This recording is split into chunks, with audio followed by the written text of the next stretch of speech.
ज्ञानाञ्जनशलाकया चक्षुरुन्मिलितं येन तस्मै श्रीगुरुवे नमः। श्रीचैतन्यमनोभीष्टं स्थापितं येन भूतले स्वयं रूपा कदा मह्यं ददाति स्वपदान्तिकम्। वन्देऽहं श्रीगुरु श्रीयुतापदकमलं श्रीगुरून् वैष्णवांश्च श्रीरूपं साग्रजातं सहगना रघुनाथान्वितं तं सजीवं साद्वैतं सावधूतं परिजनसहितं कृष्णचैतन्यदेवं श्रीराधा कृष्णपादान् सहगना ललिता श्रीविशाखान्वितां। नमः ॐ विष्णुपादाय कृष्णप्रेष्ठाय भूतले श्रीमते भक्तिवेदांत स्वामीति नामिने। नमस्ते सरस्वते देवे गौरवाणी प्रचारिणे निर्विशेष शून्यवादी पाश्चात्यदेशकारिणे। नमो महावरण्याय कृष्ण प्रेम प्रदायते कृष्णाय कृष्ण चैतन्य नामिने गौरसुते नमः। पंचतत्वात्मकं कृष्णं भक्तरूपा स्वरूपकं भक्तावतारं भक्ताख्यं नमामि भक्तशक्तिकम्।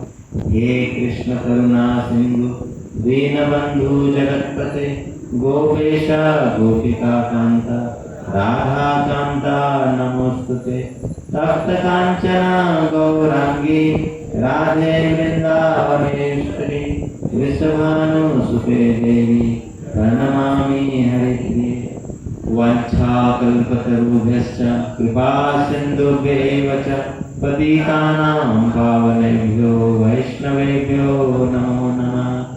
जय श्री कृष्ण चैतन्य प्रभु नित्यानंद श्री अद्वैत गदाधर श्रीवासदि गौर भक्तवृंद। हरे कृष्णा कृष्णा कृष्णा हरे हरे हरे राम राम राम हरे हरे। हरे कृष्णा। तो आज के गौर कथा में सबका स्वागत है। तो सबसे पहले हम लोग भगवान को प्रार्थना करके शुरू करेंगे।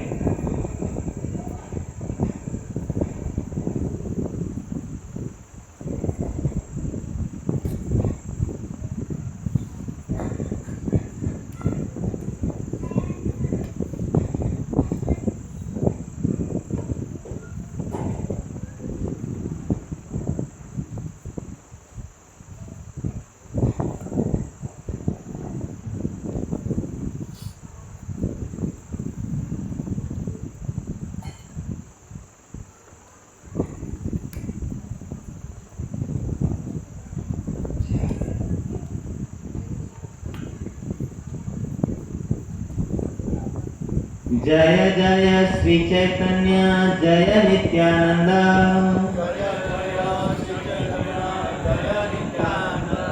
जय द्वैत चंद्र जय गौर भक्त वृंद।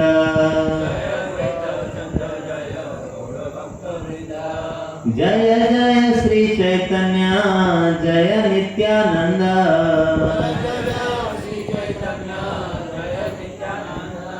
जय द्वैत चंद्र जय गौर भक्त वृंद।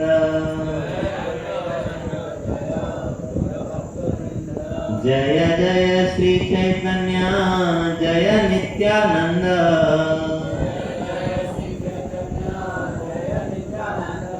जय द्वैत चंद्र जय गौर भक्त वृंद।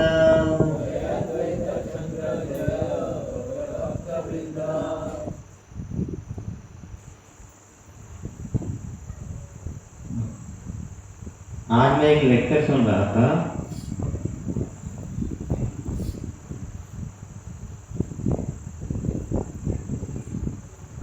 इस ग्रेट चैतन्य चरण प्रभु से। तो वो एक छोटा सा कहानी बता रहे थे। एक बार एक व्यक्ति पुलिस के पास गया और बोलता है कि मेरा कुछ सामान चोरी हो गया, बटुआ चोरी हो गया, मेरा पर्स चोरी हो गया। तो पुलिस पूछता है उनसे कि कहाँ पे गए थे आप, तो वो एक एरिया का नाम बताता है। तो पुलिस बोलता है वहां पे तो हम लोग भी नहीं जाते, तो आप कैसे गए? तो ये जो कलयुग है, प्रभु जी बता रहे थे, ये जो कलयुग है ये बहुत खतरनाक समय चल रहा है, मतलब भक्ति के दृष्टिकोण से देखे तो प्रभु जी बोल रहे थे कि ये ऐसा युग है जहाँ पे भगवान भी अवतरित नहीं होना चाहते। मतलब यहाँ पे डॉन कौन है? कली डॉन है, और अंडरवर्ल्ड का टाइम चल रहा है पूरा।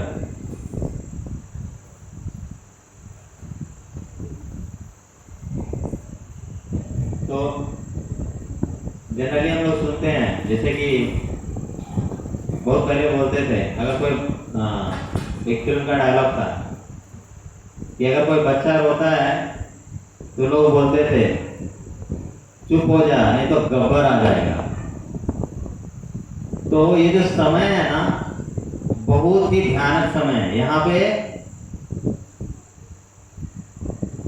कोई भी भगवान का रूप अवतरित नहीं होना चाहता। फिर प्रभु जी बता रहे थे, अगर मान लीजिए वैसे किसी जगह में जहाँ पे माफियाओं का एरिया रहता है, वहां पे अगर किसी का बच्चा अगर गुम हो जाता है या चला जाता है, तो पिता छोड़ेगा क्या उसको? भले उसकी प्राण चली जाए, लेकिन वो उस जगह पे जाएगा और अपने बच्चे को छुड़ाने की पूर्ण कोशिश करेगा। जितना उसका पावर है, पॉलिटिकल इन्फ्लुएंस, पैसा, जो भी है सब कुछ लगा देगा अपने बच्चे को छुड़ाने के लिए। तो चैतन्य महाप्रभु उस तरह के पिता हैं और हम उनके बच्चे हैं। तो ये इस घोर कलयुग में कली नाम का जो भाई है, उससे लड़के चैतन्य महाप्रभु हमें छुड़ाने आए। तो जहां पे कोई दूसरा भगवान का अवतार आना नहीं चाहता है, वैसे युग में चैतन्य महाप्रभु आए हैं और हमें इस भौतिक जगत से, कलयुग के घोर अंधकार से छुड़ा के ले जाना चाहते हैं। तो ये हमारा बहुत बहुत बड़ा सौभाग्य है कि हम लोग को चैतन्य महाप्रभु, नित्यानंद प्रभु की कृपा प्राप्त हो रही है। नहीं तो इस कलयुग से, इस काम, क्रोध, लोभ, मोह, मत से छुटकारा पाना बहुत ही मुश्किल है।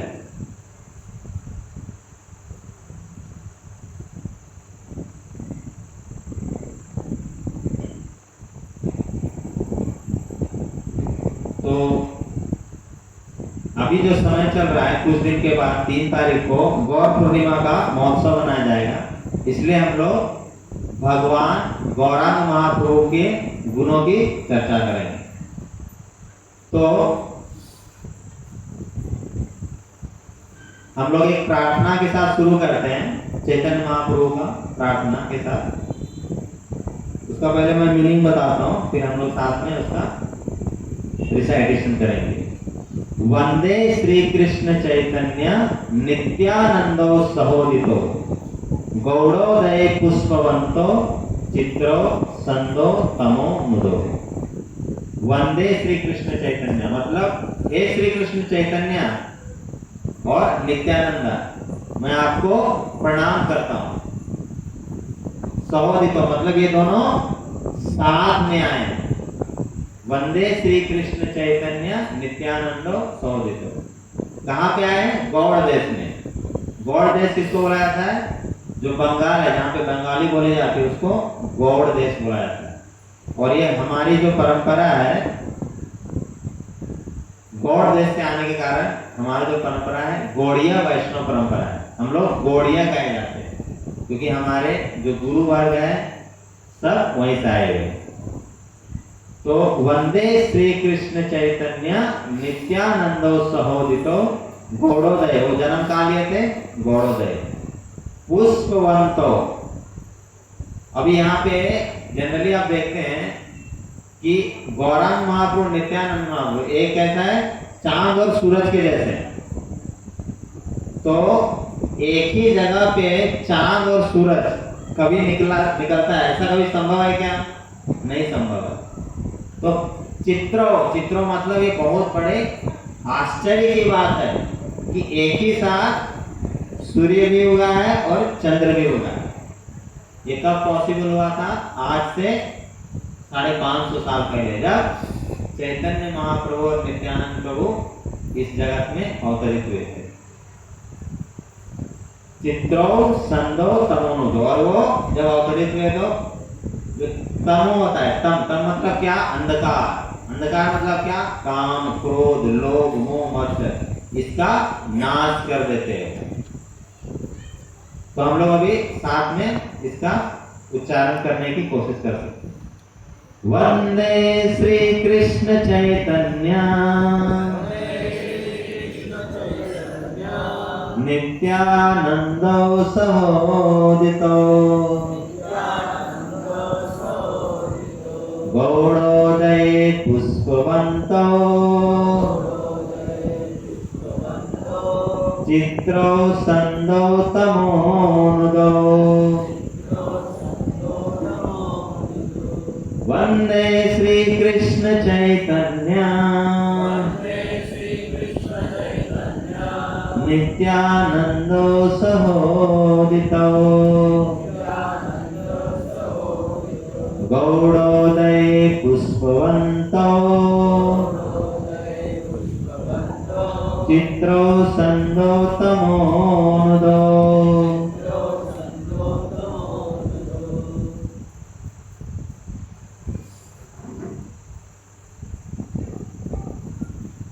तो आज का जो मैंने टॉपिक सोचा था कि अभी गौर पूर्णिमा का महीना चल रहा है, चैतन्य महाप्रभु का जो बहुत बड़ा त्योहार आने वाला है, उनके जन्मदिन का। तो उसके और ये जो पीरियड रहता है, ये जो समय रहता है, सारे इस्कॉन के मंदिर में सची सूत अष्टकम गाया जाता है। तो चैतन्य महाप्रभु के बारे में ना, वो लगभग 48 साल इस पृथ्वी में अपनी लीला किए थे, और इस 48 साल में उनके ऊपर, उनके जीवन चरित्र के ऊपर 48 से भी ज्यादा पुस्तक लिखे गए थे। लेकिन हमारा बहुत बड़ा दुर्भाग्य है, इसमें से ज्यादा पुस्तक अभी नहीं मिल रहे हैं। जैसे कि हम लोग कुछ पुस्तकों का नाम ले सकते हैं। चैतन्य चरितामृत सबसे फेमस पुस्तक, चैतन्य मंगल लोचन दास ठाकुर ने लिखा था। फिर चैतन्य भागवत वृंदावन दास ठाकुर ने लिखा था, जिनको व्यासदेव का अवतार माना जाता है। उसी तरह एक चैतन्य महाप्रभु प्रभु के भक्त थे जगन्नाथपुरी में, बहुत बड़े प्रकांड विद्वान थे वो थे सार्वभौम भट्टाचार्य। तो उन्होंने भी चैतन्य महाप्रभु के गुणगान में कुछ श्लोक लिखे हैं। उन्होंने एक चैतन्य शतक भी लिखा है और एक सचीसूत अष्टकम भी लिखा है। एक शतक लिखा है और एक अष्टकम लिखा है। शतक मतलब 100 श्लोक का एक उनका गुणगान के ऊपर एक पुस्तक लिखी है, और एक अष्टकम। तो आज हम लोग सचीसूत अष्टकम के ऊपर चर्चा करेंगे। ठीक है, बाद में कोई लास्ट में इस गीत को गा सकते हैं। तो बेसिकली कैसा है ना, अभी हम लोग को ना ये जो महीना रहता है, चैतन्य महाप्रभु के गुण लीला के ऊपर मेडिटेट करने का टाइम है। और सबसे उसका सिंपल और आसान तरीका है सचीसूत अष्टकम को गाकर। ये हर इस्कॉन मंदिर में किया जाता है। तो हम लोग आप सब भक्तों के प्रार्थना के आशीर्वाद से इसको शुरू करने की कोशिश करते हैं। तो जो पहला श्लोक है, नवगौरवरं नव पुष्पसरं नवभावधरं नव लास्यपरं नवहास्यकरं नवहेमवरं प्रणमामि देवकी सुत गौरवरम। तो पहला जो लाइन है, नव गौरवरम नव पुष्प शरम। तो चैतन्य महाप्रभु का जो रंग है वो किस तरह का है? नवीन स्वर्ण जो होता है, सोना जो होता है, उसके समान चैतन्य महाप्रभु का रंग है। नव पुष्प शरम, और वो प्रेम रूपी पुष्पों के बाण चढ़ाने वाले व्यक्ति हैं। तो अभी चैतन्य महाप्रभु इतने सुंदर थे, बोलते कि वो जब संन्यास लिए थे उसके बाद भी उनके सुंदरता से आकर्षित होकर बहुत सारे लोग भक्त बन गए। तो जब चैतन्य महाप्रभु का जन्म हुआ था तो उनकी सुंदरता को देख के अद्वैत आचार्य की जो पत्नी थी सीता ठाकुरानी, उनको लगा कि ये बालक इतना सुंदर है, इसको कहीं नजर न लग जाए। तो जब नजर से बचाने के लिए क्या करते हैं? मिर्ची का इस्तेमाल करते हैं माताएं। कुछ लोग जनरली ऐसे कड़वे चीजों का इस्तेमाल किया जाता है, तीखे चीजों का। तो सीता ठाकुरानी ने सोचा कि ये इतना सुंदर है कि इसको एक बार नजर उतारने से काम नहीं चलने वाला, इसको कैसा है ना, बार बार नजर उतारना पड़ेगा। तो इसके लिए उनका नाम दे दिया नीम से निमाई, ताकि हमेशा इनको लोग निमाई बोलेंगे तो खुद ब खुद नजर उतर जाएगा और भगवान को कभी नजर नहीं लगेगा। तो इतने सुंदर थे चैतन्य महाप्रभु। अरे इसमें दूसरा जो है, चैतन्य महाप्रभु प्रेम रूपी पुष्पों का बाण चलाते हैं। तो जो भौतिक जगत है जिसमें कामदेव है, वो क्या करते हैं? काम रूपी बाण चलाते हैं। उससे हम हमारे अंदर क्या होता है? हमारा काम वासना जागृत हो जाता है और हम लोग गलत कार्य कर उठते हैं। लेकिन चैतन्य महाप्रभु एक बाण चलाते हैं, पुष्प बाण। वो क्या है? वो कृष्ण प्रेम का बाण है। तो हम सबको चाहिए कि कृष्ण प्रेम का जो बाण है चैतन्य महाप्रभु हमारे ऊपर चला दे, ताकि हमें हमारे अंदर कृष्ण प्रेम की भावना जागृत हो जाए। बोलते हैं जो हम लोग भगवान का दर्शन लेते हैं तो भगवान की जो आंखें से ना, वो उनके कटाक्ष से वो जो एक जो कृपा कटाक्ष होती है, बेसिकली मतलब एक तीर की तरह वो चलता रहता है, और जो उनके सामने आता है तो उसको तीर मतलब जनरली बोलते हैं घायल करता है। लेकिन यहाँ पे भगवान की प्रेम से घायल कर रहे हैं, मतलब हम लोग को भगवान का प्रेम मिल सकता है, या भगवान का प्रेम मिल जाएगा। उसके बाद जो दूसरा लाइन है श्लोक में, नव भावधरम नव लास्य परम। नव भावधरम, नव मतलब नया, भाव मतलब भावना, धर्म मतलब चैतन्य महाप्रभु हमेशा नए नए भाव धरते हैं। अभी चैतन्य महाप्रभु कौन सा भाव धरे थे? तो चैतन्य महाप्रभु यहाँ पे आए थे, वो कृष्ण के अवतार थे। उनका शरीर किसका था? कृष्ण का था। लेकिन उनका जो भाव था ना, वो श्रीमती राधा रानी का था। उनका भाव था, गोपियों का भाव था। नव भाव धर्म, राधा रानी का भाव था। तो कृष्णदास कविराज गोस्वामी महाराज चैतन्य चरितामृत में लिखते हैं, राधिका रे भाव मूर्ति प्रभु अंतर, से भाव सुख दुख उठे निरंतर। तो चैतन्य कृष्णदास गोस्वामी महाराज क्या बोल रहे हैं? राधिका रे भाव मूर्ति प्रभु अंतर। तो चैतन्य महाप्रभु के अंदर किनका भाव था? राधा रानी का भाव था, और वो राधा के भाव में हमेशा भक्ति करते थे। वो कभी नहीं सोचते थे कि मैं कृष्ण हूँ। कोई अगर गलती से कभी बोलता था कि आप तो भगवान कृष्ण के अवतार है, वो विष्णु विष्णु विष्णु बोल के अपना कान बंद कर लेते थे। वो हमेशा सोचते थे कि मैं भगवान कृष्ण का भक्त हूँ, उनका दास हूँ, उनकी सेवा करनी है मुझे। उसके बाद है नवलास्य परम, मतलब चैतन्य महाप्रभु जो हमेशा अद्भुत नृत्य में तत्पर रहते हैं। तो चैतन्य महाप्रभु को अगर आपने देखा होगा तो जब चांद काजी नाम का एक मोहम्मदन रहता है, तो एक्चुअली भगवान का भक्ति होते हैं बाद में, लेकिन वो संकीर्तन मार्ग में अवरोधन क्रिएट करते हैं। तो उसको सबक सिखाने के लिए चैतन्य महाप्रभु नगर संकीर्तन निकालते हैं, वहां पे नृत्य करते करते चांद काजी से मिलने जाते हैं।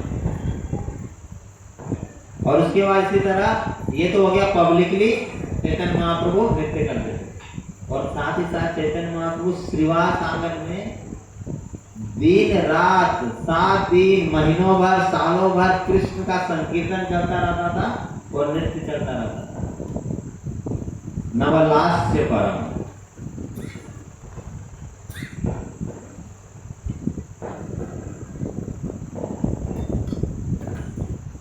नवलास्य परम मतलब चैतन्य महाप्रभु जो अद्भुत नृत्य में हमेशा तत्पर रहते थे, हमेशा भगवान के नाम का कीर्तन करते थे और नृत्य करते थे। उसके बाद तीसरा लाइन है नवहास्य करम नवहेमवरम। नवहास्य, हास्य मतलब क्या? विनोद करना, मतलब हंसाना। वो नियत रूप से परिहास और व्यंग करते हैं, नवहास्य करम। तो चैतन्य महाप्रभु की बहुत सारी लीलाएं जो बहुत ही विनोद प्रदान करते हैं हमारे जीवन में। अगर आपने राधानाथ महाराज का अगर कथा सुना होगा तो उसमें बहुत सुंदर सुंदर चैतन्य महाप्रभु के बाल लीला के बारे में वर्णन है। और चैतन्य महाप्रभु अपने बचपन में बहुत ही ज्यादा नटखट थे, बहुत ज्यादा नटखट थे। वो क्या करते थे, जैसे कि पहले के जमाने में घरों में टॉयलेट नहीं हुआ करता था, सब लोग बाहर जाते थे। तो चैतन्य महाप्रभु क्या करते थे, निमाई पंडित, निमाई बोलिए, वो सुबह जल्दी उठ जाते थे सब लोगों से, और जो भी उनके आसपास के पड़ोस के लोग रहते थे उनकी कुंडियां बंद कर देते थे, सबके ऐसा बंद कर देते थे और छुप जाते थे, छुप के देखते थे, मजा लेते थे। और सब लोग अपना निश्चित होकर उठते थे, और सुबह सुबह सबको क्या करना रहता है पता है, तो देखते दरवाजा ही नहीं खुल रहा है, सब परेशान है। अब ये देख के चैतन्य महाप्रभु बहुत ही आनंदित होते थे। और इसी तरह चैतन्य महाप्रभु क्या करते थे, जैसे ब्राह्मण लोग क्या करते हैं, 3 बार गायत्री करते हैं, सुबह दोपहर शाम। तो ब्राह्मण लोग नदी में, गंगा में जाके गायत्री करते हैं। तो चैतन्य महाप्रभु डुबकी लगाते हैं गंगा में, और अंदर अंदर अंदर जाते थे, और जो ब्राह्मण गायत्री करते थे अंदर से उनको पैर पकड़ के खींच देते थे, तो ब्राह्मण गिर जाता था ऐसा खाने से, अर्थात मतलब विचलित हो जाता था।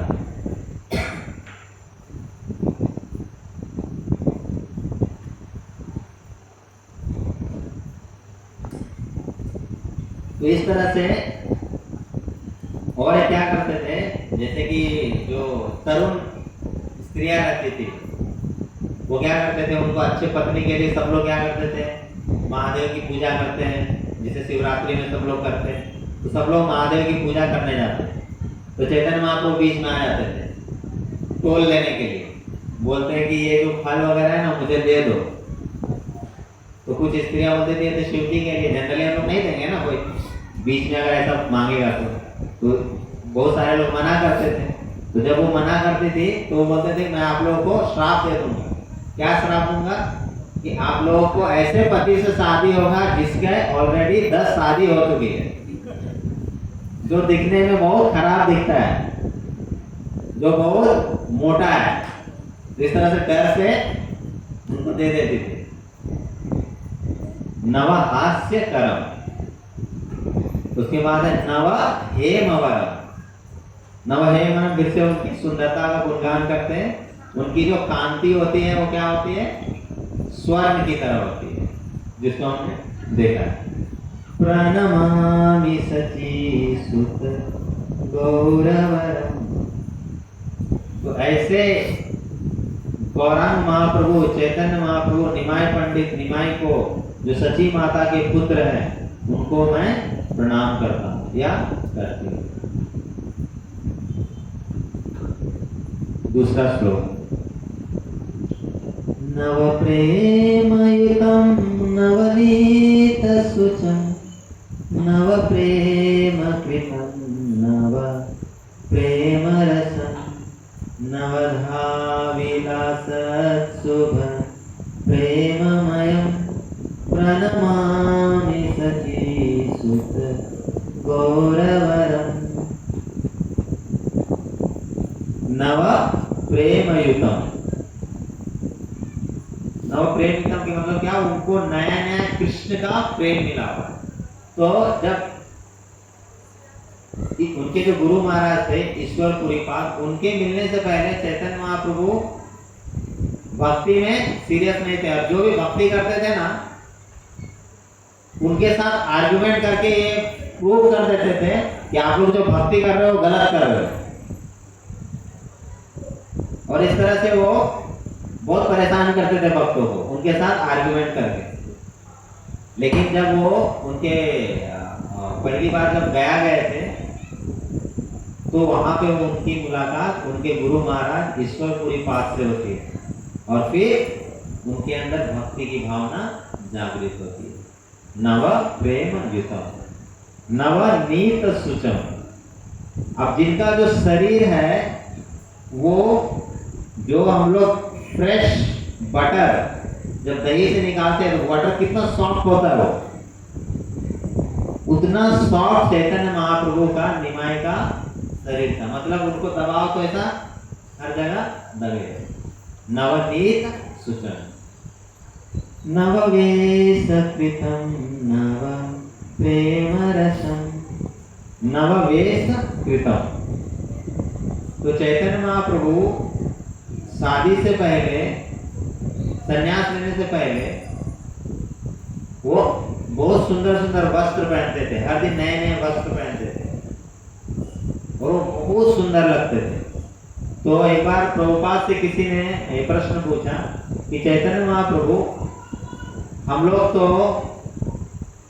आप सन्यासी उनके फॉलोवर हैं, उसी तरह हम लोग चैतन्य महाप्रभु जो सन्यासी उनके फॉलोवर हैं, तो हम लोग जो भगवान के विग्रह हैं उनको इतना गॉर्जियसली, इतना मतलब ड्रेसिंग क्यों करते हैं अलग अलग, उनको तो सन्यासी का वेश पहनाना चाहिए। तो प्रभुपाद जी बोलते हैं उनकी सेवा हम लोग जो करते हैं वो सन्यास से पहले का लीला का करते हैं, तो ताकि हम लोगों को उनकी सेवा में अलग अलग चीजें को करने का मौका प्राप्त हो। नहीं तो सन्यासी के ड्रेस में हम लोग क्या ही सेवा कर सकते हैं, उनको नहीं कुछ खिला सकते हैं, नहीं कुछ पहना सकते हैं। तो चैतन्य महाप्रभु हमसे सेवा स्वीकार करने के लिए सन्यास से पहले का जो रूप है उसकी हम लोग सेवा करते हैं, लेकिन उनको जो उनका जो टीचिंग्स है वो सन्यास के बाद का फॉलो करते हैं। नववेश कृतम, उसके बाद है नव प्रेम रसम, वो नवीन प्रेम का रस का आस्वादन करते हैं। मतलब क्या, जब चैतन्य महाप्रभु भक्त बने तो वो भगवान श्री कृष्ण के ऊपर जो उनकी प्रेम भक्ति जागृत हुई उसका वो आस्वादन करते हैं। नवधा विलासत शुभ प्रेममय, नवधा विलासत, नवधा विलासत मतलब क्या होते हैं, नवधा मतलब जो नवधा भक्ति है। चैतन्य महाप्रभु नवधा भक्ति के माध्यम से अपनी भक्ति को संपन्न करते हैं। तो नवधा भक्ति क्या है, श्रवणम कीर्तनम विष्णु स्मरणम पाद सेवनम अर्चनम वंदनम दास्यम साख्यम आत्मनिवेदनम इति पुंसार्पिता विष्णु भक्तिश्चे नवलक्षणम। भक्ति के 9 लक्षण क्या है, श्रवणम कीर्तनम विष्णु स्मरणम पाद सेवनम अर्चनम वंदनम दास्यम साख्यम आत्म निवेदनम। तो ये 9 विधा भक्ति के माध्यम से चैतन्य महाप्रभु भक्ति करते। श्रवणम का एग्जाम्पल क्या है? जब वो दक्षिण भारत की यात्रा में गए थे तो भक्ति के गाढ़ और उसकी चर्चा उन्होंने किनसे की थी? रामानंद राय से की। रामानंद राय से वो प्रश्न पूछ रहे थे और रामानंद राय उनको उत्तर दे रहे थे। और जब वो पुरी में रहते थे तो हमेशा गदाधर पंडित से ध्रुव महाराज और प्रहलाद महाराज की कथा सुनते थे। श्रवणम कीर्तनम, कीर्तनम तो सबको पता ही है, चैतन्य महाप्रभु का पूरा कॉन्ट्रीब्यूशन ही है कीर्तनम, श्री कृष्ण संकीर्तनम। श्रवणम कीर्तनम विष्णु स्मरणम। तो जब चैतन्य महाप्रभु का जो लास्ट का स्टेज है वो हमेशा भगवान के स्मरण करते रहते थे। वो कभी अगर किसी नदी को देखते थे तो सोचते थे ये तो यमुना है, किसी पहाड़ को देखते थे सोचते थे गोवर्धन है। हमेशा वो भगवान के स्मरण करते रहते थे। श्रवणम कीर्तनम विष्णु स्मरणम पाद सेवनम, और भगवान की सेवा करते थे। अर्चनम चैतना, जगन्नाथपुरी में वो हर दिन भगवान जगन्नाथ का दर्शन करने जाते थे और कुछ समय के लिए अलारनाथ में जो भगवान है उनका दर्शन भी करते थे। इस तरह से वो नवविधा भक्ति करते थे। शुभ प्रेममय, वह अत्याधिक शुभ प्रेम पूर्ण स्वभाव से व्याप्त थे। तो उनके अंदर जो भगवान कृष्ण के ऊपर प्रेम था वो बहुत ही शुभ था, ऑस्पिशियस था। उससे वो पूरी तरह से लीन रहते थे, व्याप्त रहते थे। प्रणमामि सचीसुत गौरवरम, हे सचीसुत मैं आपको प्रणाम करता हूँ। अब तीसरा श्लोक। हरि भक्ति परम हरि नामधरम करजाप्यकरम हरि नाम परम नयने सततं प्रणयाश्रुधरम प्रणमामि सचीसुत गौरवरम। हरि भक्ति परम, वे सदैव हरि भक्ति में लीन रहते थे और हरि नाम धर्म, निरंतर हरि नाम लेते रहते थे। हरि भक्ति परम हरि नाम धर्म, मतलब वो हमेशा हरि भक्ति में लीन रहते थे। कैसे लीन रहते थे? हरि नाम करते रहते थे हमेशा। हरि नाम क्या है? हरे कृष्णा कृष्णा कृष्णा हरे हरे, हरे राम राम राम हरे हरे। जब वो वृंदावन जा रहे थे तो बीच में एक बहुत ही मतलब डेंस फॉरेस्ट मिला, उसको बोलते हैं झारखंड फॉरेस्ट। जो आप झारखंड स्टेट सुनते हैं आजकल, उस स्टेट की बात है। मतलब वहां से चैतन्य महाप्रभु जा रहे थे और जाते जाते क्या हो रहे थे? कृष्णा कृष्णा कृष्णा कृष्णा कृष्णा कृष्णा कृष्णा हे कृष्णा कृष्णा कृष्णा कृष्णा कृष्णा कृष्णा रक्षा कृष्णा कृष्णा कृष्णा कृष्णा कृष्णा कृष्णा रक्षा। तो उनके जो ये हरिनाम सुन के ना, जो जानवर थे, हाथी था, बाघ था, हिरन था, सब संकीर्तन में डांस करने लगे और बोलते थे कि उस समय अभी बाघ का जो फेवरेट खाना है वो हरिन है। मतलब जैसे हम लोग सबका अपना अपना फेवरेट खाना रहता है। गुलाब जामुन देखते हैं, हमारे जीवा से लार टपकने लगते हैं, तो बाघ का लार किससे टपकता है? हिरन को देखते हैं। आज तो अपना फिस्ट है। लेकिन जब चैतन्य महाप्रभु झारखंड फॉरेस्ट में जा रहे थे तो ये बाघ और हिरन साथ में नृत्य कर रहे थे। दोनों एक दूसरे को आलिंगन कर रहे थे। और क्या कर रहे थे आलिंगन करने के साथ? कृष्णा कृष्णा कृष्णा कृष्णा कृष्णा कृष्णा कृष्णा हे, कृष्णा कृष्णा कृष्णा कृष्णा कृष्णा हे। और यहाँ पे बोलते हैं निरंतर हरि नाम कर रहे थे। तो ये जो निरंतर हरि नाम करने की शक्ति कहाँ से मिलती है? ये नम्रता भाव से मिलती है। तृणादपि सुनी चेना तरोरपि सही सुना, अमानी न मान देना कीर्तनीय सदा हरि। तो चैतन्य शिक्षाष्टकम है, इसमें तीसरा श्लोक में बोला जाता है तृणादपि सुनी चेना। तो एक भक्त को जो घास का तिनका आता है उसके समान नम्र होना चाहिए। तृणादपि सुनी चेना तरोरपि सही सुना। और सहिष्णु कैसे होना चाहिए? मतलब टॉलरेंस कैसा होना चाहिए? एक पेड़ की तरह। मतलब पेड़ को कोई काटता है, उसको तकलीफ देता है, फिर भी वो हम लोग को क्या फल देता है, फिर भी वो हम लोग को क्या छांव देता है, फिर भी वो हम लोग को ऑक्सीजन देता है। तो आप पेड़ को कितना भी तकलीफ दो, लेकिन वो परोपकार का भाव कभी नहीं छोड़ता है। तो इस तरह से सहिष्णु होना चाहिए। तृणादपि सुनी चेना तरोरपि सही सुना, अमानी न मान देना। और खुद के लिए कभी भी आदर की अपेक्षा नहीं करनी चाहिए और दूसरे की हमेशा आदर करनी चाहिए। तो जब ये भाव हमारे अंदर जागृत होगा तब जाके हम लोग निरंतर हरि नाम का उच्चारण कर पाएंगे, जैसा यहाँ की चैतन्य महाप्रभु कर रहे हैं। हरि भक्ति परम हरि नाम धरम, मतलब वो हमेशा हरि भक्ति में लीन रहते थे और निरंतर हरि नाम का उच्चारण करते थे, जैसा कि हम लोग अभी देखें। अगला लाइन है करजाप्य करम हरि नाम परम। कर का मतलब होता है हाथ। कर जाप्य करम, जाप्य मतलब होता है जप करना। तो जप कैसे करते थे? जैसे कि मतलब गिन के करते थे।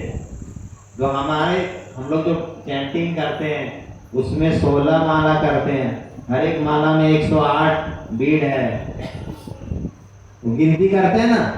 तो ये कहाँ चैतन्य महाप्रभु से सीख लेके हम लोग करते हैं।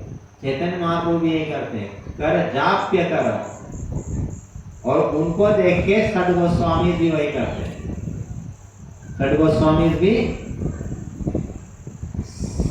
संख्या पूर्वक नाम गान नटिभी। तो श्री सद गोस्वामी स्टकअप में ऐसा लिखा गया है, संख्या पूर्वक नाम गान नटिभी। मतलब जो सद गोस्वामी है वो गिन के जप करते थे। कोई बोल सकता है ना, अरे जप करेंगे ना, लेकिन गिनने की क्या जरूरत है? जब भी मन में आया हरे कृष्ण महामंत्र का जप कर लेंगे। कभी 1 माला करेंगे, कभी 4 माला करेंगे, कभी 64 माला करेंगे। नहीं, हम लोग को गिन के एक निर्धारित करना पड़ेगा कि नहीं, हर दिन मैं 4 माला करूंगी, हर दिन मैं 8 माला करूंगा, नहीं तो हर दिन मैं 16 माला करूंगी। ये जो हम लोग व्रत लेते हैं उसको फॉलो करना चाहिए। मतलब रैंडम भाव से नहीं करना चाहिए। आज मन में आया तो 64, कल 0, ऐसा नहीं होना चाहिए। गिन के माला करना चाहिए। जो भी हम लोगों ने व्रत लिया हुआ है उसके अनुसार। हो सकता है वो 1 माला भी करें, लेकिन वो हर दिन करना चाहिए। कर जाप्य कर हरि नाम परम। वो हरि नाम से, चैतन्य महाप्रभु हरि नाम से पूर्ण रूप से आसक्त रहते। अभी सबको पता है चैतन्य महाप्रभु क्या करते थे। रथ यात्रा है तो भी हरि नाम संकीर्तन है कि नहीं, श्रीवास आंगन में है तो भी हरि नाम संकीर्तन, झारखंड फॉरेस्ट में है तो भी हरि नाम संकीर्तन, दक्षिण भारत की यात्रा में गए हैं तो भी हरि नाम संकीर्तन, पंढरपुर आए हैं तो भी हरि नाम संकीर्तन, वृंदावन गए हैं तो भी हरि नाम संकीर्तन। तो वो हरि नाम से पूर्ण रूप से आसक्त होते हैं। नयने सततम प्रणयाश्रुधरम।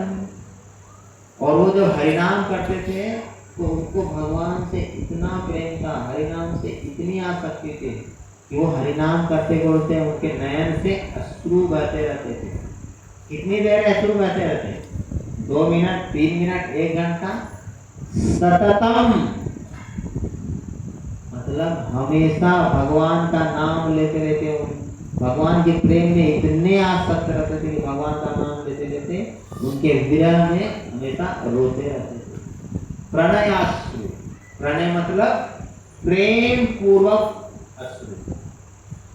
ऐसा नहीं कि कुछ हम लोगों को भी आंसू आते हैं, कभी कुछ लॉस हो जाता है तो आंसू आता है, कभी कहीं से गिर जाते हैं तो आंसू आता है, कभी कोई हमारा अगर बहुत निकट का व्यक्ति अगर इस भौतिक जगत को छोड़ के चला जाता है तो आंसू आता है। लेकिन भगवान के प्रेम से हमें अभी तक आंसू नहीं आए। और ये दिखाने की जरूरत नहीं है, जब भगवान की कृपा हमें प्राप्त होगी, जब हम लोग प्रेम भाव के स्तर पर पहुंचेंगे तो खुद ब खुद आएगा। ये तो क्या कहते हैं इसको, हम लोग इमिटेट नहीं कर सकते, ये जब आना रहेगा आएगा। लेकिन हम लोग ऐसा साधक भक्ति, साधना भक्ति करते हैं, तो हम लोग को आंसू में फोकस नहीं करना, हम लोग को हरिनाम में फोकस करना चाहिए।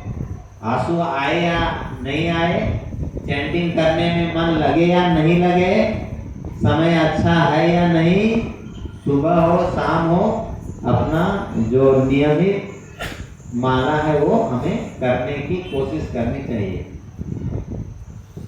प्रणमामि सचीसुत गौरवरम, ये हो गया 3 श्लोक। 4था श्लोक, सततं जनता भवन तापहरम परमार्थ परायण लोकगति नवलेहकरं जगतापहरं प्रणमामि सचीसुत गौरवरम।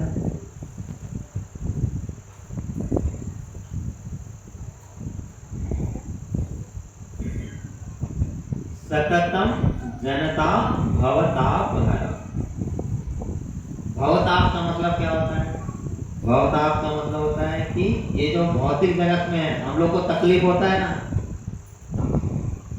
तो इस भौतिक जगत में 3 तरह के क्लेश होते हैं, तकलीफ होती है। उसको बोलते हैं ताप त्रय।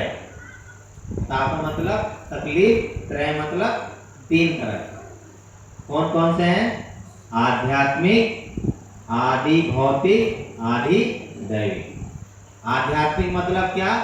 ऐसा क्लेश जो हमें अपने खुद के शरीर और मन से होता है।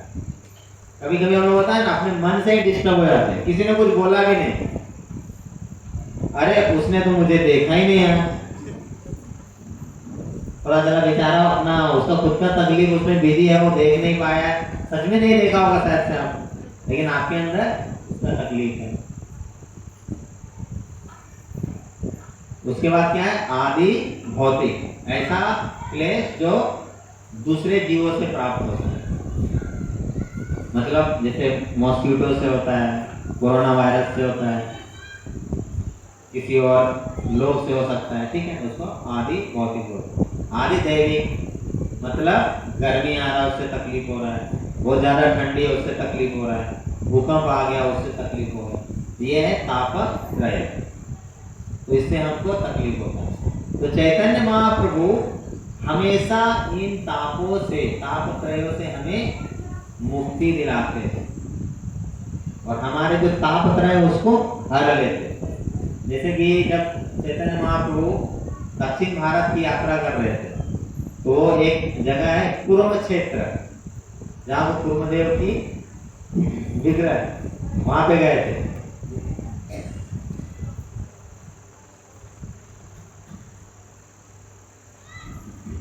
तो भगवान का दर्शन करके फिर आगे की जगह में निकल गए। तो वहां पे एक बहुत महान भक्त रहते थे, उनका नाम था वासुदेव। वासुदेव मतलब लेपर बोलते, लेपर मतलब उनको कोढ़ की बीमारी हो गई थी। कोढ़ की बीमारी में क्या होता है? शरीर के हर एक अंग में वो बीमारी हो जाती है, ऐसा मतलब हर जगह पे फोड़े फोड़े फोड़े फोड़े रहते हैं।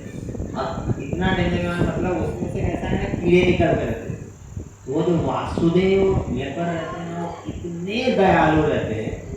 वो सोचते हैं ना वो जो कीड़ा उनके शरीर से गिर जाता था ना उसको उठाते थे और फिर से वहां पर डालते कि उस कीड़े को तकलीफ न हो।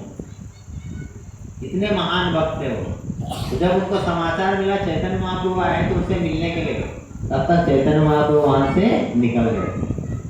तो उनको बहुत ही पश्चाताप होने लगा, मेरे चैतन्य महाप्रभु से मैं मिल ही नहीं पाया। तो जब ये जो हमारी आंतरिक भावना भगवान को पता चल जाता है तो चैतन्य महाप्रभु को भी ये पता चल गया, तो वापस आते हैं वासुदेव लेकर से मिलने के लिए और उनसे मिलते हैं और उनको गले लगा लेते हैं। और जब गले लगाते हैं तो उनके अंदर की वो जो कोढ़ की बीमारी रहती है वो खत्म हो जाती है और तुरंत ही वो बहुत सुंदर दिखने लगते हैं। वो चैतन्य महाप्रभु से बोलते हैं कि महाप्रभु आपने मुझे ये जो कृपा दी है, ये जो मुझे तापत्रय से मुक्ति दिलाया है, इसके कारण मेरे अंदर अहंकार ना हो जाए। तो चैतन्य महाप्रभु उनको बोलते हैं निरंतर लहो कृष्ण नाम, मतलब आप अगर हमेशा कृष्ण का नाम लेते रहेंगे तो अहंकार की भावना आपके अंदर नहीं आएगी। और वो इस तरह से वो उनको अपनी कृपा देके आगे चले जाते हैं। और फिर वासुदेव लेकर हमेशा भगवान का नाम लेते रहते हैं और भगवान के नाम के बारे में प्रचार करते हैं। तो अभी यहाँ पे जो सततम जनता भवतापहरण, मतलब हमेशा चैतन्य महाप्रभु हमारे अंदर जो तापत्रय है उसको हरते हैं। इसका ये मतलब नहीं कि वो सिर्फ हमारे अंदर की जो तकलीफ है ना उसको हरने के लिए हमें उनसे प्रार्थना करनी चाहिए, नहीं, वो तो भगवान हरेंगे, लेकिन उसके साथ भगवान हमें आध्यात्मिक रुचि दे, मतलब वैष्णव की सेवा करने में रुचि दे, भगवान की विग्रहों की सेवा करने में रुचि दे, हरिनाम लेने में रुचि दे, श्रीमद् भागवतम को पढ़ने में रुचि दे। तो चैतन्य महाप्रभु भी हमेशा बोलते हैं कि श्रीमद् भागवतम का पठन करना चाहिए। आराध्यो भगवान ब्रजेश तनया तद्धाम वृंदावनम रम्या काचित् उपासना ब्रजवधू वर्गेण वा कल्पिता श्रीमद्भागवतं पुराणममलं प्रेमापुमर्थो महा श्री चैतन्य महाप्रभुर्मतमिदं तत्रादरानापरा। श्री चैतन्य महाप्रभुर्मतमिदं, मतलब श्री चैतन्य महाप्रभु का क्या मत है, उनका क्या ओपिनियन है।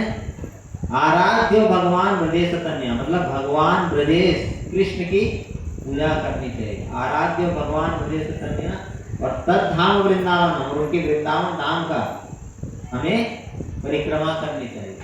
आराध्यो भगवान ब्रजेश तनया तद्धाम वृंदावनम रम्या काचित् उपासना ब्रजवधू, और हमें भगवान की भक्ति किस तरह से करनी चाहिए, गोपी के भाव से करनी चाहिए। और क्या करनी चाहिए, रम्या काचित् उपासना ब्रजवधू वर्गेण वा कल्पिता श्रीमद्भागवतं पुराणममलं, और श्रीमद् भागवतम जो पुराण है उसका पठन करना चाहिए। प्रेमा कुमार को, तो अभी चैतन्य महाप्रभु बोलते हैं कि हमेशा हम लोग को अगर तापत्रय से मुक्ति चाहिए तो श्रीमद् भागवतम का पठन करना चाहिए। ये किसका राय है, चैतन्य महाप्रभु सती सूत उनका राय है। अब ये राय को श्रीमद् भागवतम का जो दूसरा श्लोक है उसी में बताया जाता है। धर्म प्रोजित कैतवत्र परमो निर्मत्सराणां सतां वेद्यं वास्तवमत्र वस्तु शिवदं तापत्रयोन्मूलनम्। तापत्रयोन्मूलनम, तापत्रय उन्मूलन मतलब उसको उखाड़ के फेंक देते। कब, जब हम लोग श्रीमद् भागवतम का पठन करते हैं। अभी उसके बाद है सततम जनता भव तापहरं परमार्थ परायण लोक गतिं परमार्थ परायण लोक गति, परम सत्य की खोज करने वालों की वो एकमात्र शरण और गति है। मतलब अगर किसी को परमार्थ चाहिए तो किसका शरण लेना पड़ेगा? श्री चैतन्य महाप्रभु का शरण लेना पड़ेगा। तो जैसे हमको पता है पुरुषार्थ, पुरुषार्थ क्या है? धर्म, अर्थ, काम, मोक्ष, ये 4 पुरुषार्थ है। लेकिन ये परमार्थ नहीं है। परमार्थ क्या है? जिसको पंचम पुरुषार्थ बोला जाता है। क्या है वो? प्रेमा पुमार्थो महा। तो श्री कृष्ण के ऊपर प्रेम जागृत करना, यही पंचम पुरुषार्थ है और यही परमार्थ है। वो किससे प्राप्त होगा? हमें चैतन्य महाप्रभु की भक्ति करने से, उनकी शरण लेने से, उनको अपना गति मान लेने से। परमार्थ परायण लोक गति, तो ये हो गया। उसके बाद अगला लाइन है नवलेह करम जगतापहरम। नवलेह करम, नवलेह, अभी यहाँ पे नवलेह करम का मतलब क्या आता है? चैतन्य महाप्रभु हमेशा सोचते हैं या बताते हैं कि जो भक्त हैं, भक्त लोग मधुमक्खी के समान बनने चाहिए। चैतन्य महाप्रभु हमेशा अपने भक्तों को प्रेरित करते हैं मधुमक्खी के समान बनने के लिए, मधुमक्खी बनने के समान। और दूसरा जो क्या होता है? हाउस फ्लाई, क्या बोलते हैं उसको हिंदी में? मक्खी, पता नहीं। तो मधुमक्खी के समान बनने बोलते हैं, हाउस फ्लाई बनने के समान नहीं बोलते। मधुमक्खी क्या करता है? हमेशा वो पुष्पों में जाता है और उसमें से हनी का आस्वादन करता है। लेकिन हाउस फ्लाई क्या करता है? हमेशा कचड़ों में जाता है। तो हम लोग को मधुमक्खी के समान बनना चाहिए। मतलब क्या? हम लोग के कृष्ण का जो सार है, कृष्ण रूपी जो शहद है, मतलब श्रीमद् भागवतम का पठन करने का शहद, वैष्णव सेवा करने का शहद, 4 धाम जाने का शहद, भगवान के जो त्योहार है उसमें पार्टिसिपेट होने का शहद, ये शहद में हमेशा हमें बैठना चाहिए। इस शहद को लेने में हमेशा रुचि रखनी चाहिए, नहीं कि प्रजल्प करने में, राजनीतिकरण करने में, नहीं तो किसी की निंदा करने में। ये किसका काम है? हाउस फ्लाई का। चैतन्य महाप्रभु क्या बोल रहे हैं? हम लोगों को मधुमक्खी बनने के लिए बोल रहे हैं। नव ले करम जगतापहरम। जगतापहरम के बारे में हमने ऑलरेडी देखा। जगताप मतलब वो जगत के जो तापत्रय हैं उसको घर लेते हैं। कैसे? भगवान की भक्ति देकर। प्रणमामि सचीसुत गौरवरम। ये 4 श्लोक कंप्लीट हुआ, 5वें श्लोक में जा रहे हैं ना। निज भक्ति करम प्रिय चारुतरम नट नर्तन नागर राजकुलम पुलकामिनी मानस लास्यकरम प्रणमामि सचीसुत गौरवरम। निज भक्ति करम प्रिय चारुतर। निज भक्ति करम का मतलब क्या है? वे स्वयं को शुद्ध भक्ति की ओर प्रेरित करते हैं। मतलब वो कभी नहीं सोचते कि मैं भगवान हूँ। भगवान अगर सोचेंगे तो भक्ति करेंगे क्या? नहीं करेंगे। वो क्या सोचते हैं? हमेशा मैं एक भक्त हूँ और शुद्ध भक्ति करने के लिए खुद को प्रेरित करते हैं। तो किस तरह से करते हैं शुद्ध भक्ति के, स्वयं को शुद्ध भक्ति के लिए प्रेरित? वो जब भी भक्तों के साथ रहते हैं तो हरिनाम संकीर्तन करते थे। जब वो पुरी में रहते थे तो हर दिन जगन्नाथ बलदेव सुभद्रा महारानी का दर्शन करने के लिए जाते थे। वो वृंदावन धाम की यात्रा के लिए गए। इस तरह से वो हमेशा खुद को प्रेरित करते थे स्वयं की भक्ति करने के लिए। स्वयं की भक्ति मतलब क्या? अभी जय गौर से ही कृष्णा से ही जगन्नाथ, मतलब जो गौरांग महाप्रभु वही कृष्णा है वही जगन्नाथ। वो जगन्नाथ की भक्ति कर रहे हैं, उसके लिए खुद को प्रेरित कर रहे हैं। तो जगन्नाथ की भक्ति मतलब क्या, खुद की भक्ति हुई है उनकी। तो इस तरह से वो खुद की भक्ति के लिए स्वयं को प्रेरित करते हैं। प्रिय चारु तरफ, और वो प्रिय चारु तरफ का मतलब होता है वो अपने प्रिय भक्तों के अत्यंत प्रिय। प्रिय चारु तरफ किस तरह से, तो उनके भक्त कौन थे, जैसे रामानंद राय हो गए, स्वरूप दामोदर गोस्वामी हो गए, गदाधर पंडित हो गए। एक बार की कथा है कि गदाधर पंडित जब चैतन्य महाप्रभु वृंदावन जाना चाहते हैं तो गदाधर पंडित भी उनके साथ आना चाहते हैं। तो फिर चैतन्य महाप्रभु को याद दिलाते हैं कि आपने क्षेत्र संन्यास लिया है, तो आप जगन्नाथपुरी को छोड़ के नहीं जा सकते।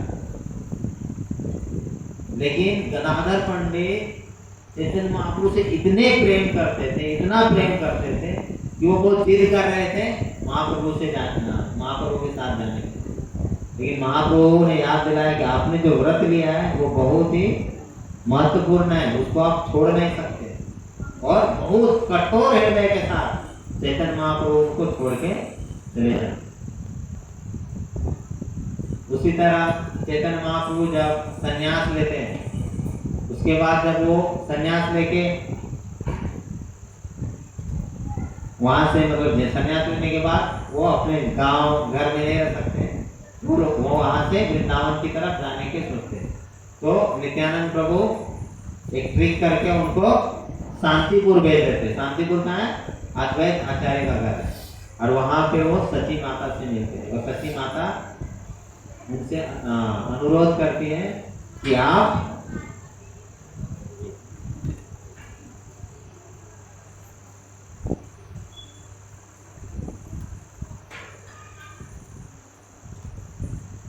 वृंदावन चले जाएंगे तो ये बहुत दूर हो जाएगा, तो मैं आपसे प्रार्थना करती हूँ कि आप पूरी चले जाइए, और पूरी और नवदीप एक घर में 2 कमरे के समान है। मतलब क्या, अगर आप पूरी में रहेंगे तो मुझे हमेशा आपकी खबर मिलती रहेगी। तो इस तरह से उनके जो अलग अलग भक्त थे उनसे बहुत प्रेम करते थे। रघुनाथ दास गोस्वामी, रूप गोस्वामी, सनातन गोस्वामी, रघुनाथ भट्ट गोस्वामी, गोपाल भट्ट गोस्वामी, सब लोग चैतन्य महाप्रभु को बहुत प्रेम करते थे। सब लोगों को चैतन्य महाप्रभु बहुत प्रिय थे। और भी बहुत सारे भक्त हैं, मुझे नाम नहीं याद, जैसे शिवानंद सेन है, रघुनंदन है, बहुत सारे भक्त हैं भगवान को कि जो भगवान को बहुत प्रेम करते थे। प्रिय चारु तरफ, नट नर्तन नागर राजकुल, वो अपने नृत्य द्वारा इस तरह का एक भाव प्रकट करते थे जिससे कि वो एक राजा की तरह लगे। उसके बाद है कुलकामिनी मानस लास्य करम, वे गांव की सुंदर तरुण स्त्रियों के मन में नृत्य करने की भावना उत्पन्न करते थे। कुलकामिनी मानस लास्य करम मतलब क्या हुआ, चैतन्य महाप्रभु जब तरुण अवस्था में थे तो इतने सुंदर थे कि जो तरुण स्त्रियां थी वो उनको बहुत पसंद करती थी। और इस तरह से उनके मन में चैतन्य महाप्रभु के प्रति बहुत ही आसक्ति उत्पन्न हो गई। तो इस जो लाइन है इसमें ये बताया जा रहा है, कुल कामिनी मानस लास्य कर प्रणमामि सची सुत गौरव। ऐसे सची सुत गौरंग महाप्रभु जो जगन्नाथ मिश्रा के पुत्र हैं, गौर हरि, उनको मैं प्रणाम करता हूं।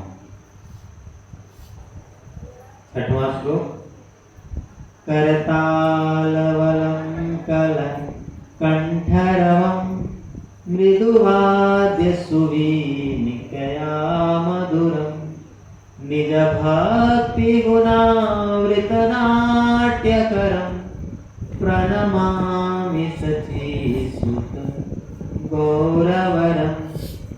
करताल वलम कलकंठरव। तो ये बहुत ही जनरल प्रैक्टिस है, भक्त लोग करते हैं। जब भी हम लोग कीर्तन करते हैं तो साथ ही साथ क्या करते हैं, करताल बजाते हैं, बराबर ना। तो अभी मृदंग बजाना सबके बस की बात नहीं होती, तो सब लोग कम से कम करताल बजाते हैं।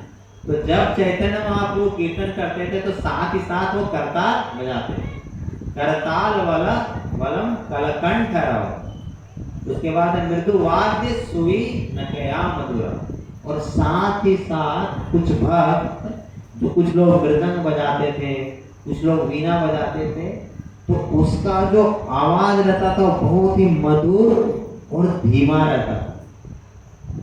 तो ये जो मृदंग, करताल, हारमोनियम, वीणा, ये सब क्या होने चाहिए, जब भी संकीर्तन चल रहा है ना, तो इन सब का आवाज धीमा होना चाहिए और हरे कृष्ण महामंत्र की आवाज तीव्र होनी चाहिए। ऐसा नहीं कि कभी कभी ऐसा होता है कि कुछ लोग जो मृदंग प्लेयर को ज्यादा ही पीटने लगते हैं, तो ये सही बात नहीं है। चैतन्य महाप्रभु बोल रहे हैं मृदु वाद्य सुवी नकया मधुर। मतलब क्या है, वो जो हरिनाम है ना, उसके वो दास है। मतलब जो हारमोनियम है, मृदंग है, करताल है, ये सब हरिनाम उसके दास है। मतलब मेन फोकस क्या होना चाहिए, हरिनाम होना चाहिए। ऐसा नहीं कि आवाज ज्यादा आ रहा है और हरे कृष्ण महामंत्र ही सुनाई नहीं दे रहा है। हारमोनियम का आवाज इतना ज्यादा कर दिया है कि हरिनाम ही नहीं सुनाई दे रहा है। ये चैतन्य महाप्रभु नहीं चाहते। वो क्या चाहते हैं, हरिनाम का आवाज सबसे ऊंचा होना चाहिए और बाकी सब क्या है, असिस्टेंट होने चाहिए, सपोर्टिंग रोल में होने चाहिए। अभी जो हरिनाम है वो श्री कृष्ण भगवान को रिप्रेजेंट करता है, और ये जो म्यूजिकल इंस्ट्रूमेंट है वो किसको रिप्रेजेंट करता है, बलराम जी को। और बलराम जी क्या चाहते हैं, हमेशा श्री कृष्ण की सेवा करना चाहते हैं।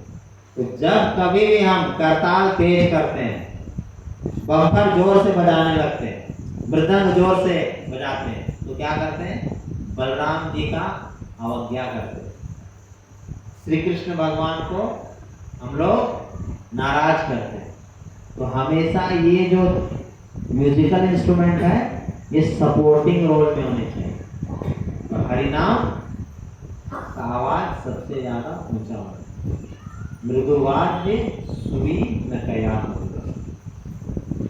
निज भक्ति गुणावृत नाट्यकरम।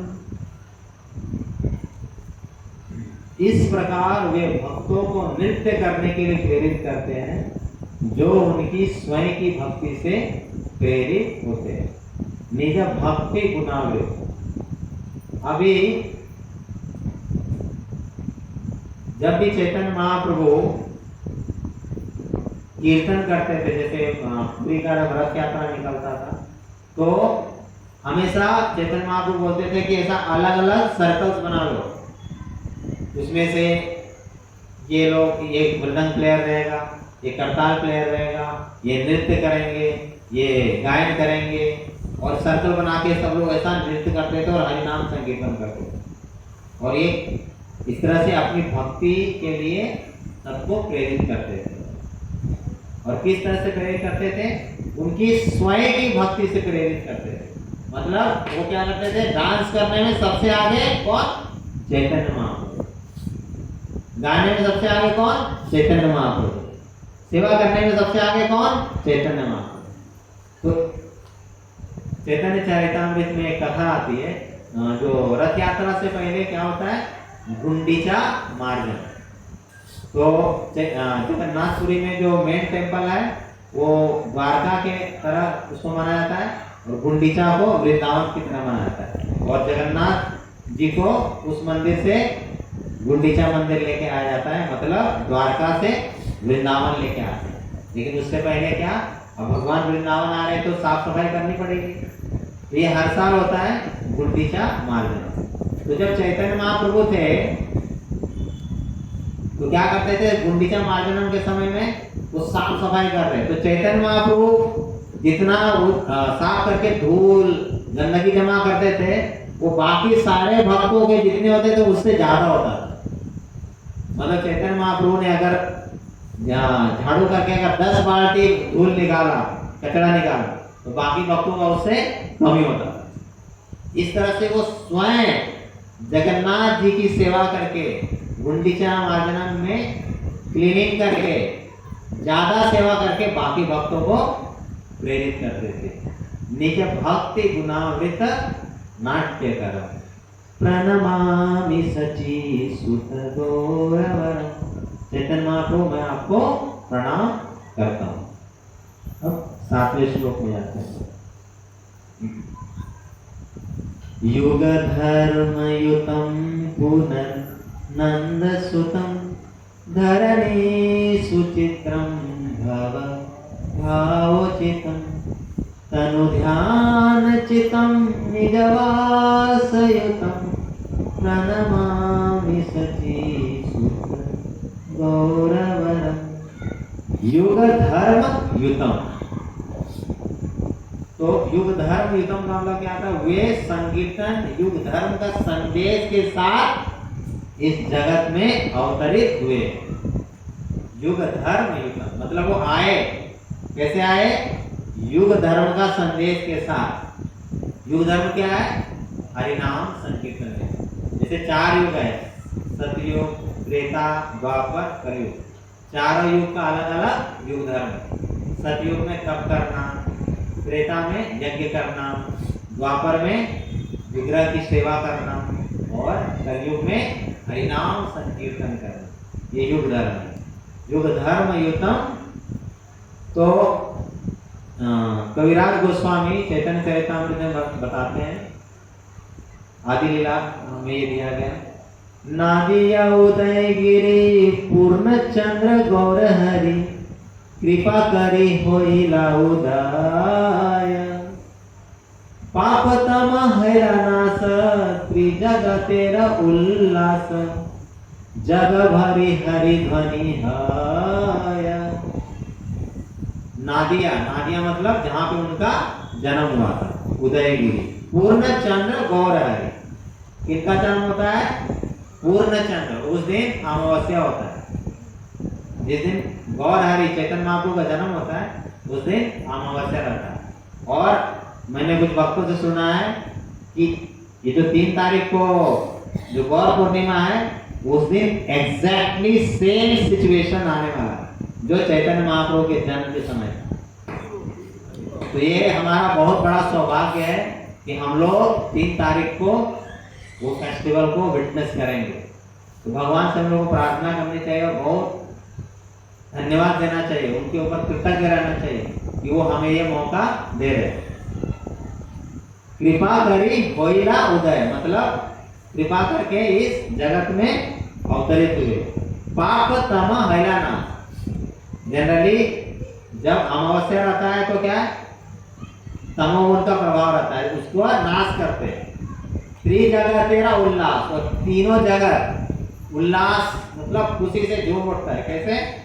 जगह भर कैसे उठता है? सब लोग हरि हरि बोलते हैं, हरि हरि हरि हरि हरि हरि। तो इस तरह से चैतन्य महाप्रभु जन्म लेते ही युग धर्म को स्थापित करते हैं। नादिया उदयगिरी पूर्ण चंद्र गौर हरि कृपा करी हैला उदय पाप तम हैला नाश त्रिजगतेर उल्लास जग भरी हरि ध्वनि है। इस तरह से पूर्ण जगत में हरि ध्वनि का गूंज उठने लगा। मतलब सब लोग गंगा में स्नान कर रहे हैं और क्या बोल रहे हैं? हरि हरि। कोई घर में खाना बना रहा है बोल रहा है हरि हरि। इस तरह से हरि ध्वनि का उल्लास और ध्वनि मतलब पूरी तरह से छा गया। और इस तरह से एक बार जब निमाई पंडित छोटे बालक थे, मतलब शायद से क्रॉलिंग करते होंगे, जो बोलते हैं ना कि झूले में रहते, तो एक बार बहुत रोने लगे थे। निमाई बहुत ज्यादा रोने लगे। उनको खिलौना दिया तो भी चुप नहीं, सची माता ने उनको स्तनपान किया तो भी चुप नहीं। चुप नहीं। बहुत अलग अलग तरह से लोगों ने प्रयास किया, अलग अलग स्त्रियों ने प्रयास किया, लेकिन वो चुप ही नहीं हो रहे थे। ये सब लोग मिलके करने लगे, हरे कृष्णा कृष्णा कृष्णा हरे हरे, हरे राम राम राम हरे हरे। तो जब चैतन्य महाप्रभु ये हरे कृष्ण नाम मंत्र सुनते हैं वो चुप हो जाते हैं और ध्यान से सुनने लगते हैं हरे कृष्ण नाम। तो चैतन्य महाप्रभु जन्म लेते ही कैसे लेते हैं? युग धर्म के साथ जन्म लेते हैं। युग धर्म क्या है? हरिनाम संकीर्तन। युग धर्म युतम पुनर्नंद सुतम। और वो कौन है? वो नंद सूत है। नंद सूत कौन है? यशोदा नंदन। श्री कृष्ण फिर से जन्म लेते हैं। कैसे? श्री गौर हरि के रूप में। धरणी सुचित्रम भव भावचितम। धरणी, धरणी किसको बोलते हैं? पृथ्वी देवी को धरणी बोलते हैं। धरणी सुचित्रम।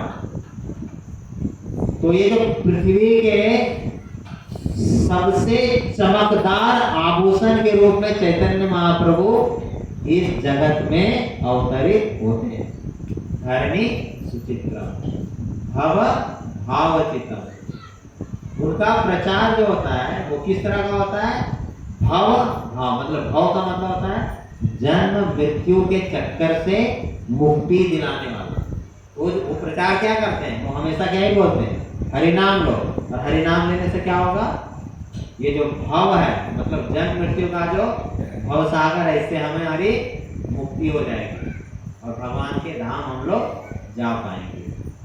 भव भाव चितम तनु ध्यान चितम निजवासयुतम। तनु ध्यान चितम, उनकी चेतना हमेशा कृष्ण के ऊपर स्थित होती है। मतलब वो हमेशा भगवान कृष्ण के बारे में ही सोचते रहते हैं। उनका कीर्तन सुनते हैं, उनका कीर्तन करते हैं, उनका स्मरण करते हैं, उनका कथा सुनते हैं। इस तरह से वो हमेशा कृष्ण की भक्ति के बारे में, कृष्ण के बारे में सोचते सोचते समाधि में रहते। समाधि मतलब लीन हो जाते हैं। जिस तरह से हम लोग मोबाइल का शॉर्ट्स देखने में लीन हो जाते हैं, 1 घंटा में या 2 घंटा में पता ही नहीं चलता। हमारा समाधि मोबाइल समाधि है, लेकिन हमको मोबाइल समाधि से कृष्ण समाधि की तरफ जाना है। तनु ध्यान चितम निज वास युतम। और वो जब जन्म लेते हैं तो उनका जो धाम है उनके साथ आता है। मतलब जो नवदीप धाम है वो क्या है? उनका परमानेंट धाम है। वहीं पे चैतन्य महाप्रभु रहते हैं। जब चैतन्य महाप्रभु इस पृथ्वी पे अवतरित होते हैं वो धाम भी आता है, उनके भक्त भी आते हैं, उनके माता पिता भी आते हैं। उनके सारे जो भक्त है वो चैतन्य महाप्रभु के धाम में भी है और वो यहाँ पे अवतरित होते हैं। निज वासयुतम प्रणमामि सचीसुत गौरवरम। श्री सचीसुत गौर हरि आपको प्रणाम करता है।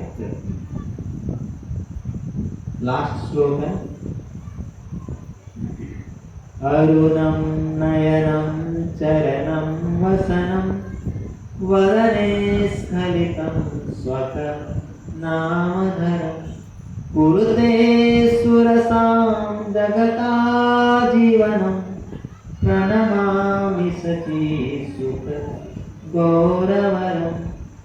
अरुणम नयनम चरणम वसनम। अरुणम, अरुण का मतलब क्या होता है? जो सुबह का जो सूर्य उगता है उसको हम लोग क्या कहते हैं? अरुणोदय बोलते हैं ना, अरुणोदय। अब उस समय जो सूर्य के लालिमा होती है उस तरह भगवान की आंखें दिखती है। जो भगवान की आंखें होती है किस तरह से लाल होती है? सुबह के जो सूर्य का जो लाल होता है ना उस तरह। उनका चरण कैसा रहता है? वो भी सुबह के सूर्य के जो लालिमा होती है उसकी तरह होती है। उनका जो वस्त्र होता है वसन, वो किस तरह के वस्त्र पहनते हैं? जो सुबह के सूर्य की लालिमा का जो रंग होता है उस तरह का उनका वस्त्र होता है। वदने स्खलितं स्वक नामधरम। जैसे ही वो अपने स्वयं के नामों का उच्चारण करते हैं उनकी आवाज अवरुद्ध हो जाती है। मतलब जब वो स्वयं के नाम मतलब क्या, जब हरे कृष्ण महामंत्र का जप करते हैं तो उनका आवाज अवरुद्ध हो जाता है, मतलब चौक हो जाता है। मतलब वो इतने इस तरह से भाव विभोर हो जाते हैं कि वो कृष्ण का नाम भी नहीं ले पाते। मतलब उनके स्मरण में कृष्ण है लेकिन मुंह से वो निकल नहीं पाते। मतलब इस अवस्था में चैतन्य महाप्रभु चले जाते। ये सब चैतन्य महाप्रभु की अंतिम लीला है जो कि हम लोग समझ नहीं सकते हैं। हमारी अवस्था अभी बहुत ही दयनीय है। मतलब हम लोग साधना भक्त है, मतलब किसी तरह हम लोग चैंटिंग करके अपनी भक्ति को बढ़ा सकते हैं और उस स्तर तक ले जाने के लिए भगवान से प्रार्थना कर सकते हैं। वदने स्खलितम स्वका नाम धर कुरुते सुरसां जगता जीवनम। वे संपूर्ण ब्रह्मांड को आध्यात्मिक शक्ति से जागृत कर देते। तो इस तरह से वो हरिनाम करके भगवान की भक्ति करके संपूर्ण जो ब्रह्मांड होता है, त्रिजगत जो होता है, मतलब सिर्फ पृथ्वी को नहीं, संपूर्ण ब्रह्मांड को आध्यात्मिक शक्ति से वो जागृत कर देते।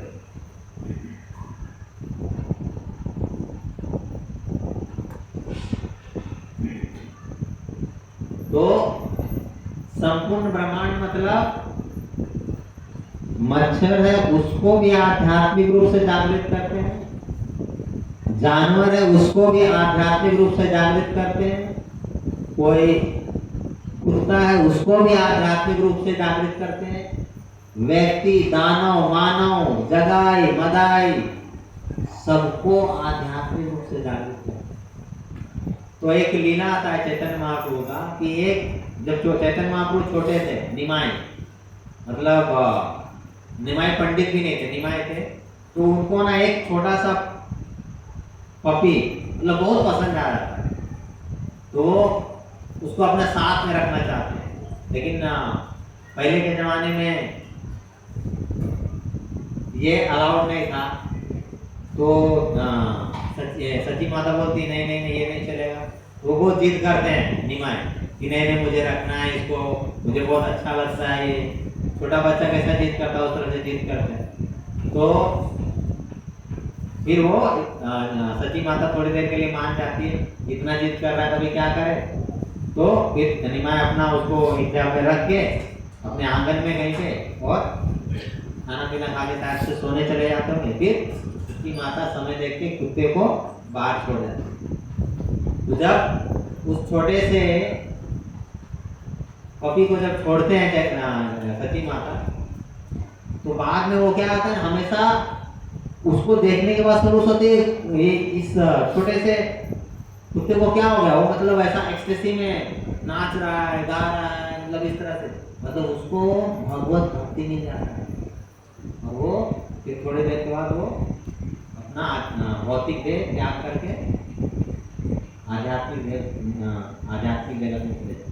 इसी तरह का और एक कहानी है कुत्ते का, शिवानंद सेन एक कुत्ते की जिम्मेदारी लेते हैं, उसका भी इसी तरह से भगवान उद्धार करते हैं।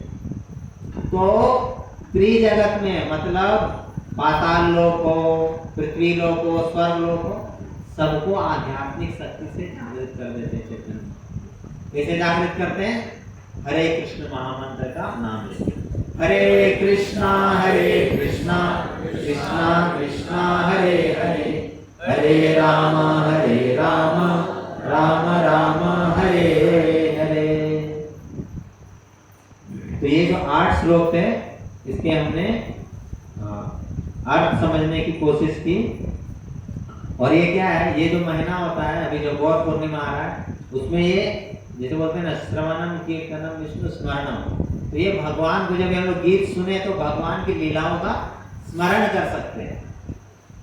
तो इसका मीनिंग मुझे भी नहीं पता था, लेकिन ये जब मैं ये सॉन्ग अभी इसकी तैयारी की तो ये मुझे स्मरण करने में बहुत मतलब हेल्प किया। मतलब अभी वो हर एक लाइन का मीनिंग समझ में आया। उससे कैसा है ना, भगवान की लीलाओं को हम लोग स्मरण कर सकते हैं और भगवान को हम लोग भगवान की भक्ति कर सकते हैं, क्योंकि ये भी एक नवविधा भक्ति है।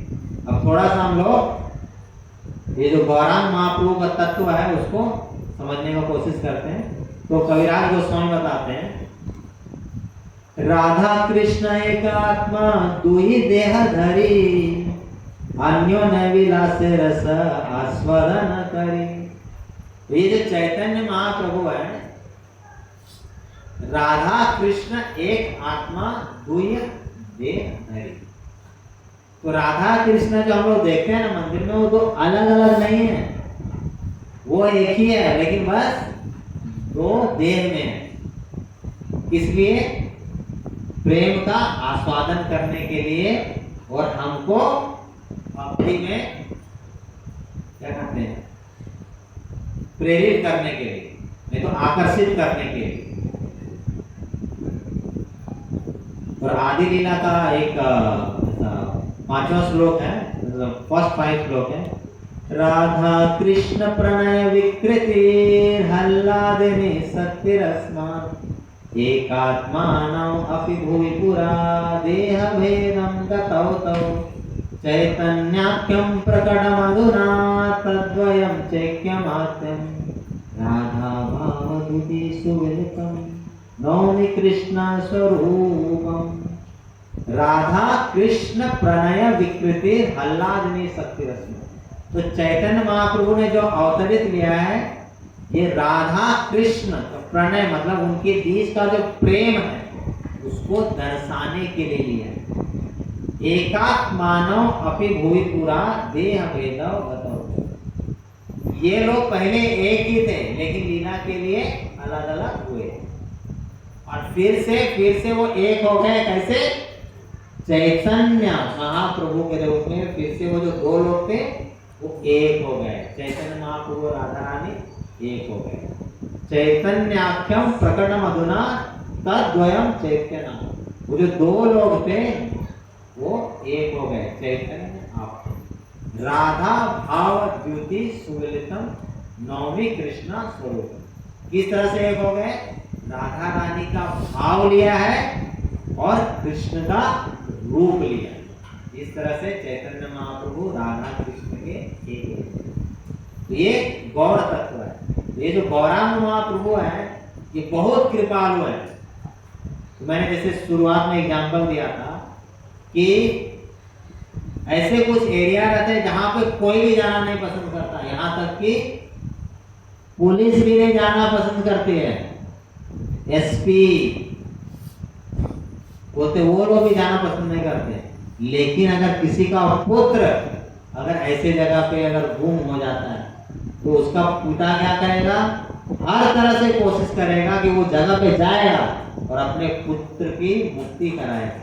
तो चैतन्य महाप्रभु भी उसी तरह, ये जो घोर कलयुग है, ये जो कलयुग का समय चल रहा है, इसमें बोल रहे हैं कि भगवान भी अवतरित नहीं होना चाहते हैं, लेकिन हमारे परम पिता, हमारे कृपामय पिता चैतन्य महाप्रभु, नित्यानंद प्रभु हमको इस जगत से ले जाने के लिए जगत में अवतरित हुए हैं, जहाँ पे कोई भी और अवतरित होना नहीं चाहता इस घोर कलयुग में। और हमें इस पे उठा के अपने धाम लेके जाना है। तो हमें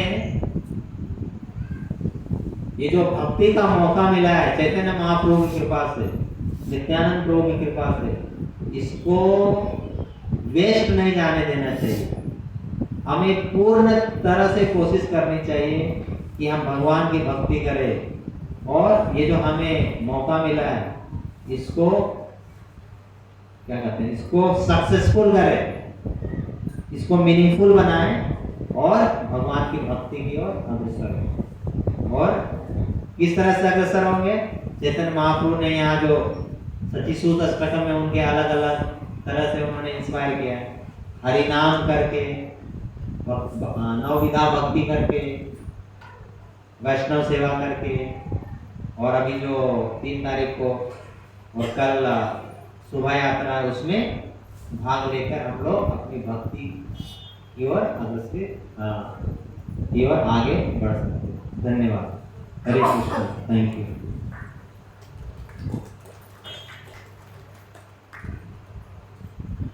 कोई एक भक्त है सती सूत, उस पर हम गा सकते हैं।